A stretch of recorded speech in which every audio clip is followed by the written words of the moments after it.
Golden lines for you के तमाम नाजरीन को मेरा प्यार भरा सलाम। दोस्तों, मैं उम्मीद करता हूँ आप सब खैरियत से होंगे। तो आज मैं आपके साथ एक और ज़बरदस्त सी वीडियो के साथ हाजिर हुआ हूँ। आज की इस वीडियो में हम बात करेंगे कि अगर किसी काम में हमारा दिल ना लग रहा हो तो क्या किया जाए। तो इसलिए आपने हमारी वीडियो को लास्ट तक ज़रूर देखना है। दोस्तों, असल में हम में से बहुत से लोग ऐसे काम करने लग जाते हैं जिसमें उनका इंटरेस्ट नहीं होता, और फिर इंटरेस्ट ना होने की वजह से ही दिल का ना लगना होता है।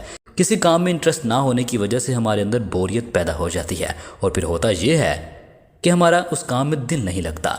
एक बात हमेशा याद रखें कि ज़िंदगी में आपको हर चीज़ अपनी मर्ज़ी के हिसाब से नहीं मिल सकती। कुछ चीज़ें ऐसी होती हैं जिनमें आपको दिल लगाना पड़ता है, और यही उसका बेहतरीन हल है। अगर आपने कोई ऐसा काम शुरू किया है जिसमें आपको कोई इंटरेस्ट नहीं है, तो आपको वो काम सोच समझ कर शुरू करना चाहिए था। और अगर आप शुरू कर दिया है तो आपको चाहिए उसे दिल से कबूल कर लिया जाए। और जब आप उसे दिल से कबूल कर लेंगे तो आपका दिल खुद बहुत उस काम में लग जाएगा, क्योंकि आपको पता होगा कि मेरा यही पैशन है और अब मैंने इसी के साथ हर हालत में गुजारा करना है।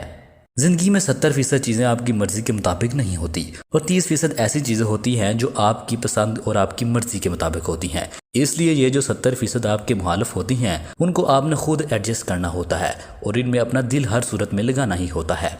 जब आप ज़बरदस्ती किसी काम में दिलचस्पी लेने लग जाते हैं तो आपका दिल उस काम की तरफ खुद बहुत माइल होना शुरू हो जाता है।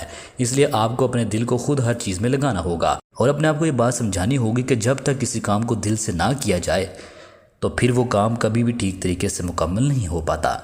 इसलिए अपने आप को ये समझाने की कोशिश करें, जिस चीज़ में आपका दिल नहीं लग रहा आपने उसमें ज़बरदस्ती दिलचस्पी लेनी होगी, तभी आप वो काम कर पाएंगे, क्योंकि काम वही ठीक तरीके से कामयाब होता है जिसको दिल लगाकर पूरा किया जाए।